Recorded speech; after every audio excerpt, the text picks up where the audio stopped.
Et puis autre beauté patrimoniale, le Biche, le dernier tonnier de l'île de Groix, restauré grâce à une association. Eh bien, le Biche vient de débuter une nouvelle aventure. Il a quitté l'Orient pour aller charger du vin et du sel à Nantes. Stéphanie Zad, Thierry Breillet.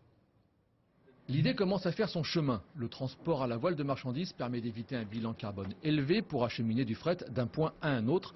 Alors l'association Les Amis du Biche se lance dans l'aventure.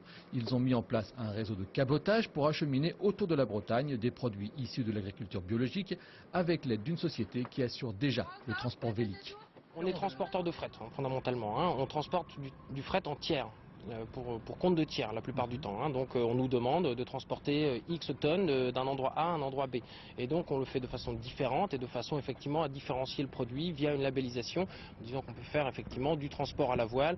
On calcule finement la façon dont on va réduire le bilan carbone équivalent face à un transport conventionnel, donc en l'occurrence ici ce serait du camion, vu que le cabotage, on le sait, est en concurrence avec le transport terrestre prédominant. Le vieux gréement naviguera donc entre Nantes, Lorient, Brest, l'Esconil ou Roscoff pour transporter du vin, des algues, des oignons ou des légumes qu'il livrera dans les magasins partenaires qui pratiquent le commerce équitable. Une manière aussi de faire naviguer le bateau et de perpétuer sa tradition puisqu'à l'époque, les tonniers faisaient également le transport du fret quand ce n'était pas la saison du thon. On ne veut pas que ce bateau ne fasse que du transport de passagers.